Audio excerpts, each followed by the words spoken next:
โอ้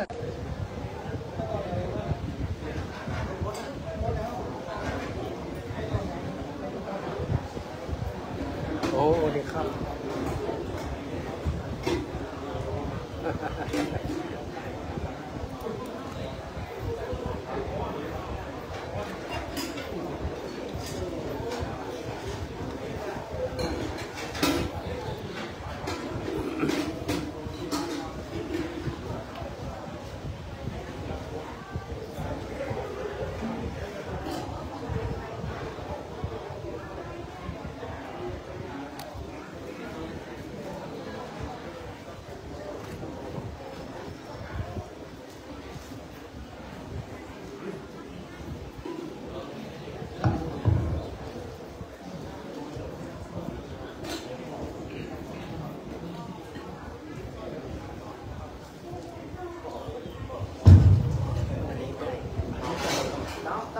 ตายกัน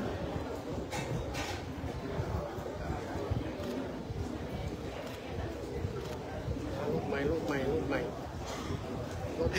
กำ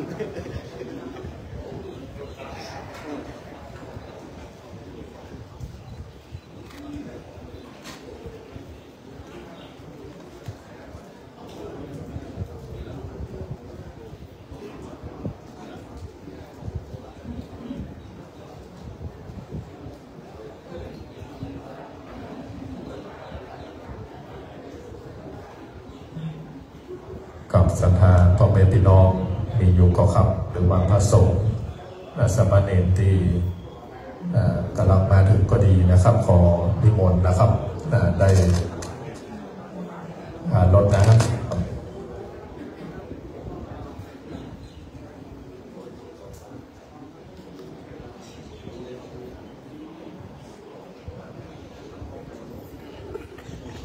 VIP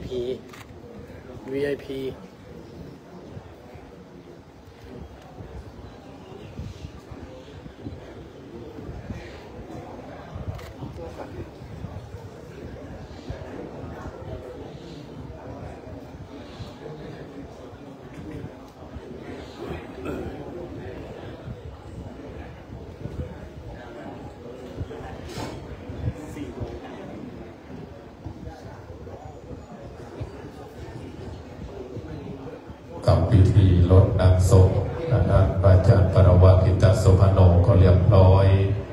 นำไปนะครับจะเป็นการเข้ากดสวิตทูปเทียนปุจจาพระรัตนตรัยในการทำพิธีนะครับ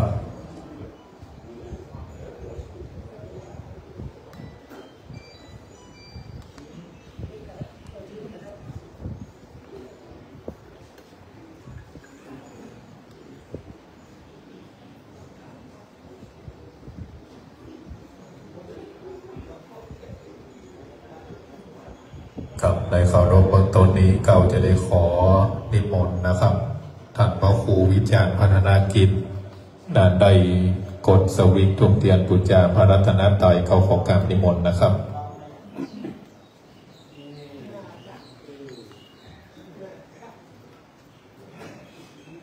ศรัทธาพ่อแม่พี่น้องพนมมือขึ้นนะครับ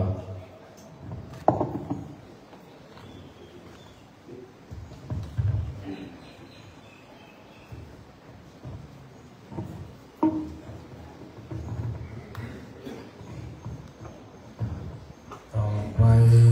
นิมนต์เกินไหว้พระอะระหังสัมมา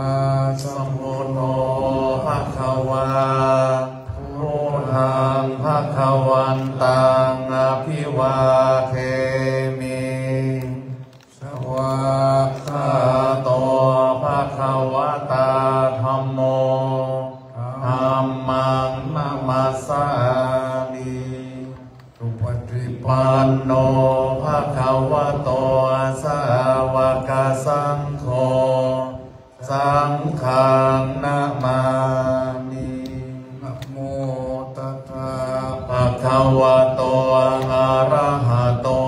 สัมมาสัมพุทธัสสะนะโมตัสสะภะคะวะโตอะระหะโตสัมมา นะโมตัสสะภะคะวะโตอะระหะโตสัมมาสัมพุทธัสสะ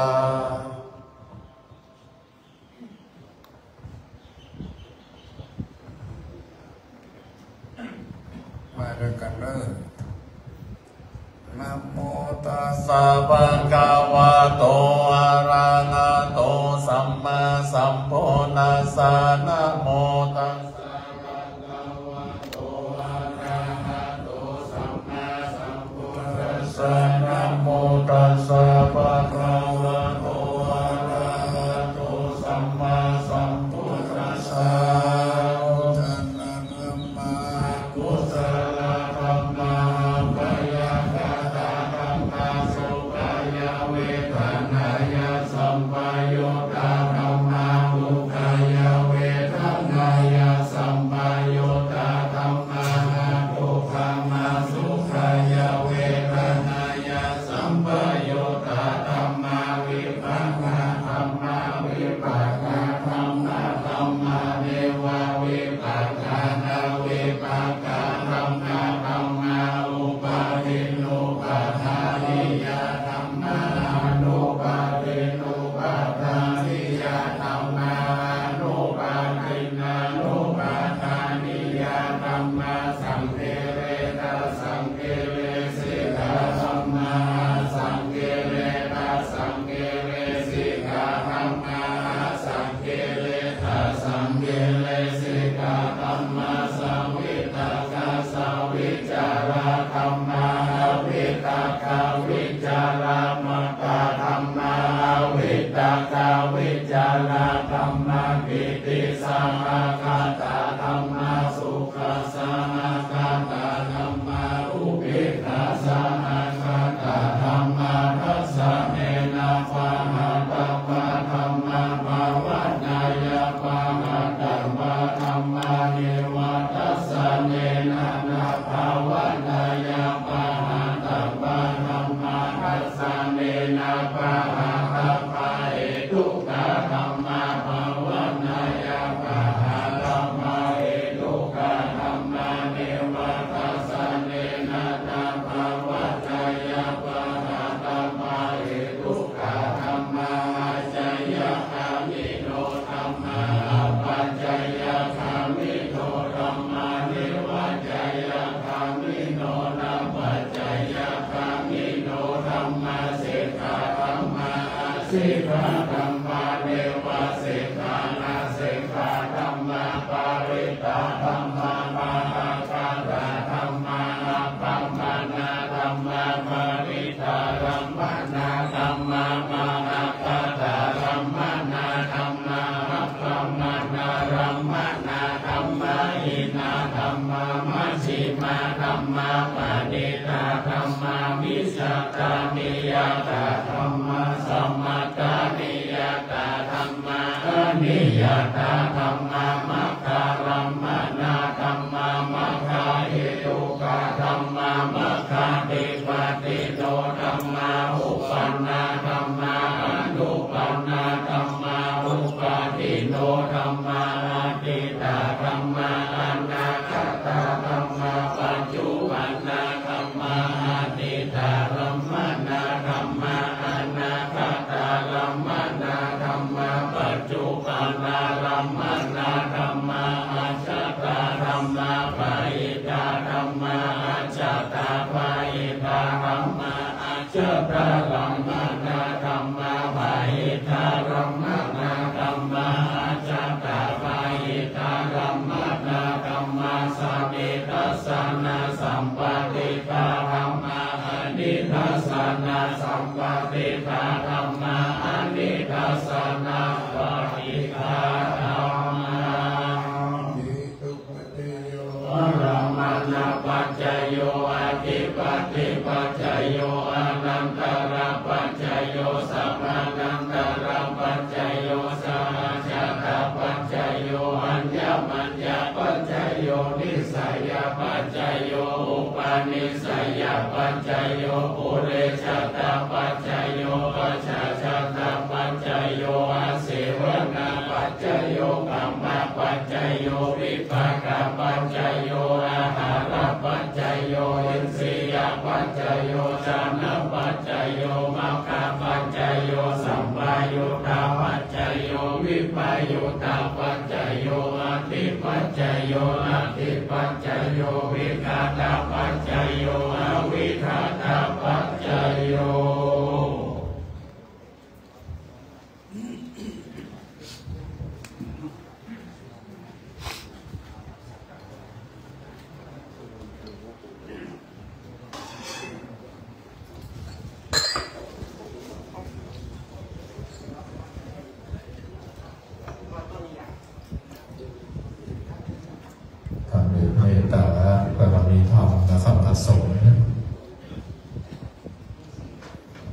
ได้เมตตาส่วนมาติกาเป็นที่เรียบร้อยนะครับในขั้นตอนต่อไปจะเป็นการทำพิธีนะครับทอดผ้าไตรบางสกุลจำนวน2 ชุด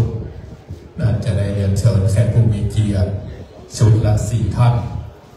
ในการเข้าทอดผ้าไตรบางสกุลนะครับ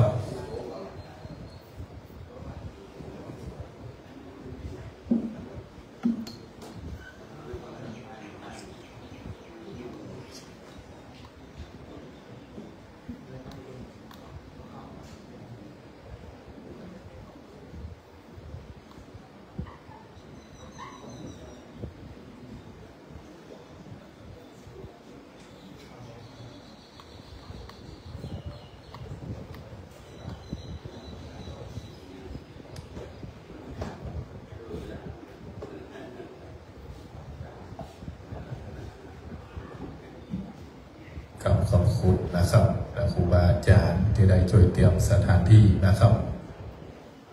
ซึ่งอันต่อไปจะเป็นการขอทอดผ้านะครับโดยพอจำลองจะได้มอบผ้านะครับให้กับแขกผู้มีเกียรติทรงเกียรติทั้ง4 ท่านซึ่งจะได้เป็นตัวแทนในการขอทอดผ้านะครับในเคารพเบื้องต้นอันดับแรกนะครับเก่ากับผมจะได้ขอเรียนเชิญพ่อกำนันสวัสดิ์เดือนวินนะครับกำนันตำบลบ้านกลางได้เกียรติทอดผ้าไตรบางสกุลชุดที่ 1ขอเรียนเชิญนะครับ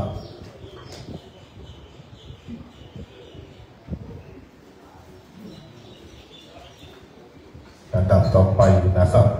เขากับผมจะได้ขอเรียนเชิญพ่อบุญมาบุญวงศ์นะครับตัวแทนคณะศรัทธาวัดประสับได้เกียรติเขาทอดผ้าไตรบางสกุลชุดที่ 2ขอเรียนเชิญนะครับ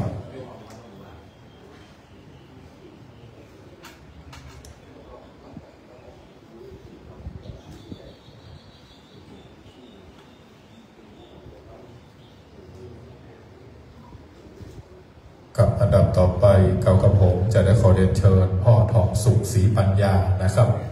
ตัวแทนคณะศรัทธาวัดประสับได้เกียรติทอดผ้าไตรบางสกุลชุดที่ 3ขอเรียนเชิญครับ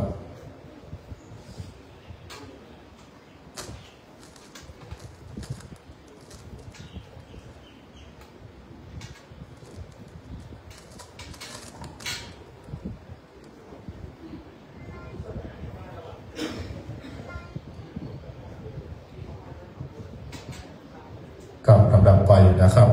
เก่ากับผมจะได้ขอเรียนเชิญนะครับพ่อน้อยรัตน์เจริญรัตน์นะครับตัวแทนคณะศรัทธาวัดป่าสักได้เกียรติทอดผ้าไตรบางสกุลนะครับชุดต่อไปขอเรียนเชิญนะครับ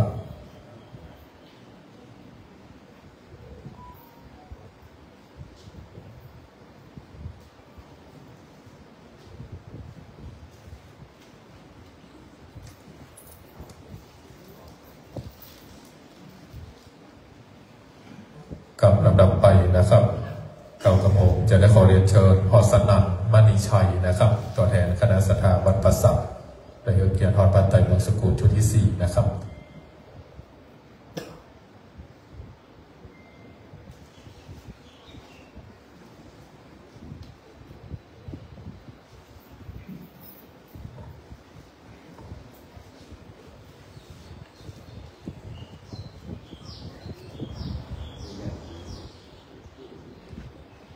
กับลำดับไปนะครับเก่ากับผมขอยกมือ10 นิ้วแทนดอกไม้ทุ่มเทียนกราบไหว้สาเมตตาบารมีธรรม พระสงฆ์จำนวน4 รูปดังในนามเลยชื่อทั้งต่อไปนี้นะครับกราบไหว้สามเณรบารมีธรรมท่านพระครูสุนทรขันติรัตน์เจ้าคณะอำเภอสัปปะตอง1 รูปท่านพระครูวิจิตรสุตตาภรณ์รองเจ้าคณะอำเภอสัปปะตอง1 รูปท่านพระครูเกษมจริยาภิวัตรเจ้าอาวาสวัดปราสาท1 รูปท่านพระครูวรกิจจาภรณ์เจ้าคณะตำบลแมงกา1 รูปในเมตตาพิจารณาพระไตรปิฎกสกุลชุดที่1เก่าของกับนิมนต์ครับ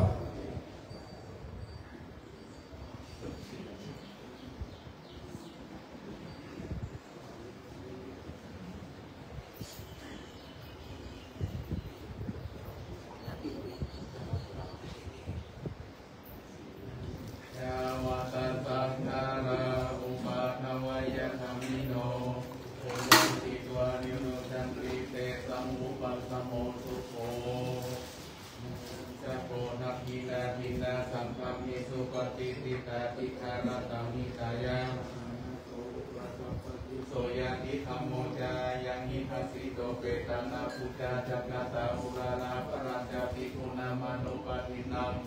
ปุญญวัสสุตังนานาปักขันติกับ10 นิ้วเก้าขอการบริษัทเมตตาบารมีธรรมพระเดลาโนเดลาพระสงฆ์ทั้ง4 รูปขอบพระคุณแขกผู้มีเกียรติอาสงเกียรติทั้ง4 ท่านนะครับในเกียรติในการขอทอดพระไตรปิฎกสกุลชุดที่1นะครับลำดับไปนะครับเดี๋ยวรอเจ้าหน้าที่นะครับมีการได้จัดเตรียมสถานที่และจะเป็นการขอทอดพระไตรปิฎกสกุลชุดที่2จำนวน4 ชุดนะครับ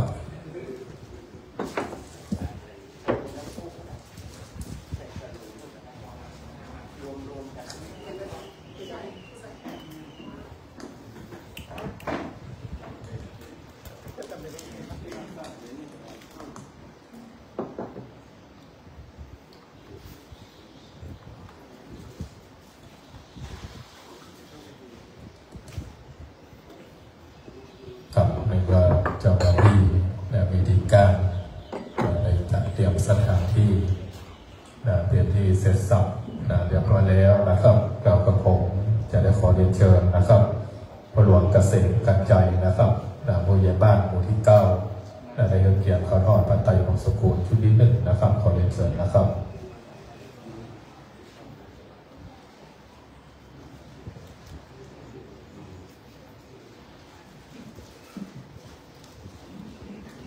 กับลำดับไปนะครับเก่าจะได้ขอเรียนเชิญพระหลวงวิชัยตาคำนะครับผู้ใหญ่บ้านบ้านหนองฝาย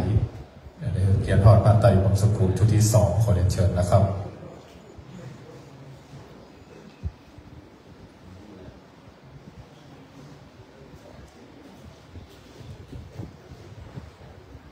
กับลำดับถัดไปนะครับจะได้ขอเรียนเชิญพระหลวงเกียรติไกรเตจักนะครับผู้ใหญ่บ้าน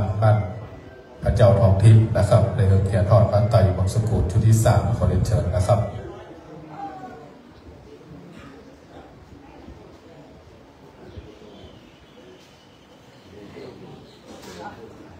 ครับและลำดับต่อไปนะครับจะได้ขอเรียนเชิญสารวัตรไพโรจน์ตุยทิพย์นะครับสารวัตรกำนันตำบลบ้านกลางในเกียรติขอทอดพระไตรปิฎกสกุลชุดที่4นะครับชุดสุดท้ายขอเรียนเชิญนะครับ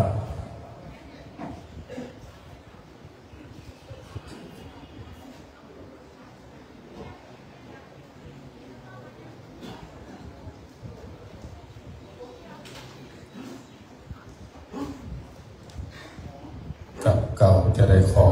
ยกมือ10 นิ้วเดินออกไปทุกเดือนกับไปสามเมตตาบารมีธรรมพระสงฆ์จำนวน4 รูปซึ่งประกอบไปโดยท่านพระครูบัณฑิตวรพิพัฒน์เจ้าบ้านวัดต้นเห็นหลวง1 รูปท่านพระครูสังวรศิลาภิรักษ์เจ้าอาวาสวัดไสมูลแมงกา1 รูปท่านพระครูสังวรศิลาภิพัฒน์เจ้าคณะตำบลแมงกาเขต 2ท่านพระครูสันติเหมรัตน์เจ้าบ้านวัดท่าบางพร้าวได้เมตตาพิจารณาพระไตรปิฎกสกุลชุดที่2ชุดนี้เก่าของการนิมนต์ครับ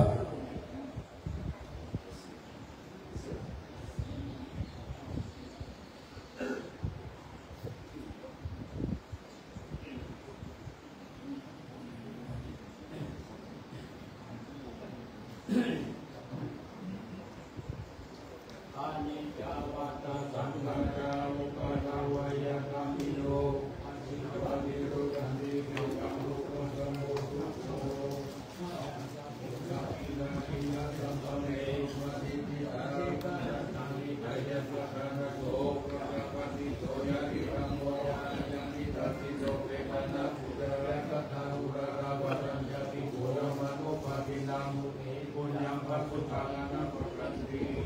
กับก็ขอ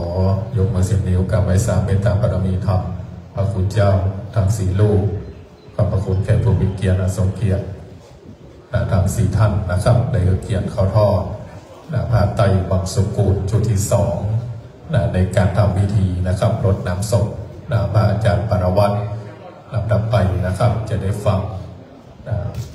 โอวาทนะครับแนวทางปฏิบัติจากหลวงพ่อท่านพระครูสุนทรคันติรัตน์เจ้าคณะอำเภอสันปะตองในการตั้งบำเพ็ญกุศลในครั้งนี้นะครับเก่าของท่านนิมนต์ครับเทียนพระเจ้าวาดวัดจารย์ประมูลได้เจริญพรยถาในตรงนี้วันนี้ก็เป็นวันที่ทำเขาเท่าตกเสียใจกับสถาปัตย์ประจักษ์ได้เสียพระปาวัดเป็นพระลูกวัดวัดป่าชักที่ได้มรณภาพไปที่แรกก็อาตมาไปงานศพที่บ้านนะครับเขาก็มาเชื่อมาเชื่อในเรื่ององค์พระในความเพียรสถาบันนี้ก็ไปนัดมาที่วัดป่าใจมาที่มาเป็นมาแค่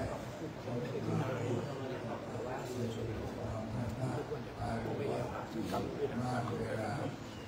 ชมทางชมมาแสวงคนแรกมาทางรถเรื่องเป็นสามเดือนแม่หมอมาแสดงความที่ต่อท่าพระวัตถุรู้ว่ามีสองวงเองครับมีการเพราะอะไรว่าเป็นที่เขาทุกคนถ้าตรงนี้ก็ได้มาเลยทั้งท่าความทุกท่าความ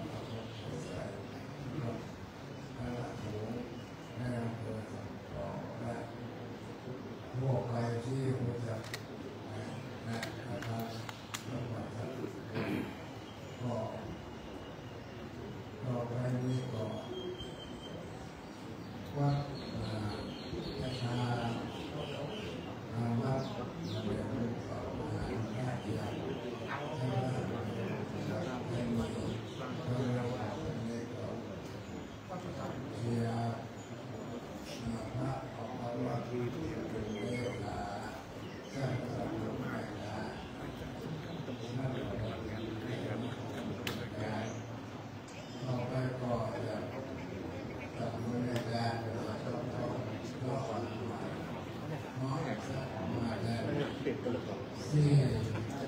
ว่าจะไปลงไม่ช้าไม่แน่มันไม่เยอะวันนี้ก็ทำได้พ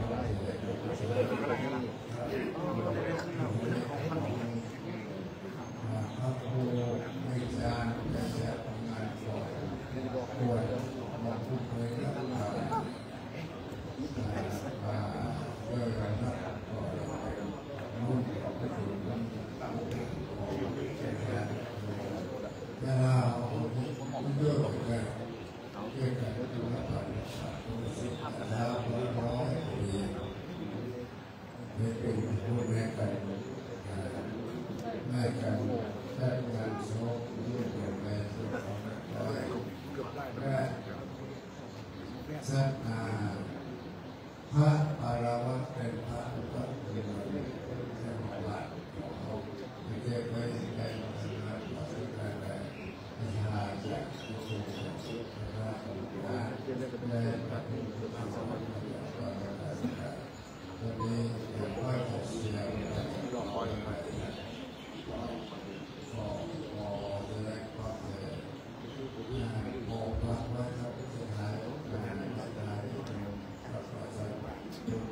นั่งของงานมันเลยเอาไปเหลือไว้ของพบ เป็นในแบบใหม่หมด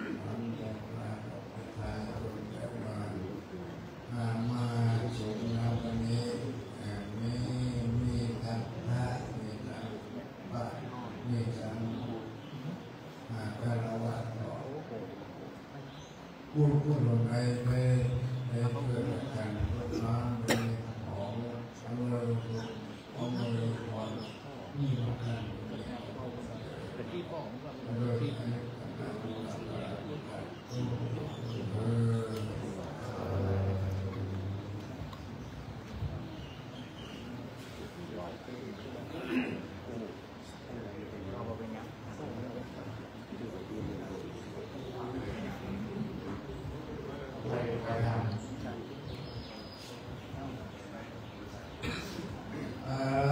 สัมมา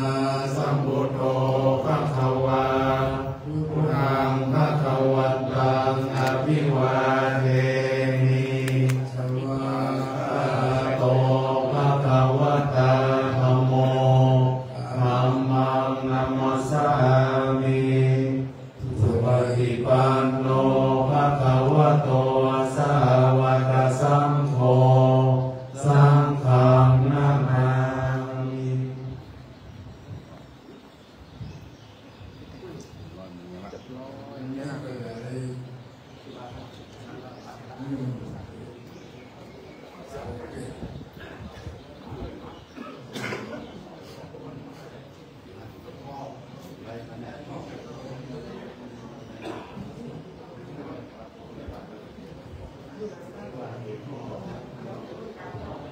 ไปจุบน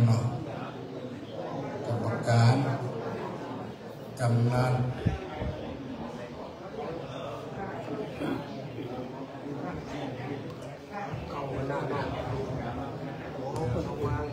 พระหนึ่งพระครูเจ้าแล้วก็พระสงฆ์สมณเณรในตำบลบ้านกลางฟังกับวังเดือนนะครับขอนิมนต์ได้อยู่ร่วมนะครับปรึกษาหารือในการจัดงานนะครับของท่านพระอาจารย์ปรวัตรสักคู่หนึ่งนะครับพระครูเจ้าแล้วก็คณะกรรมการนะครับคณะกรรมการวัดก็ดีนะครับฟังปีบานเตอร์ขออยู่ร่วมในการประชุมตัวเองนะครับถ้าเป็นไปได้ปกำนันปกำนันปฏิการไปขออยู่ร่วมตัวเองนะครับแต่ทางด้านฝ่ายปกครองก็ดีเนาะในภาคส่วนปกครองนะครับ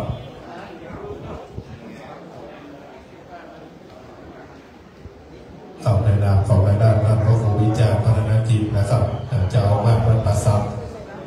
ซึ่งก็เราขอยกมือสินิ้วนะครับกับไพศาลพระเดชานุเดชาพระสงฆ์ลูกๆนะครับในเมตตาบารมีธรรม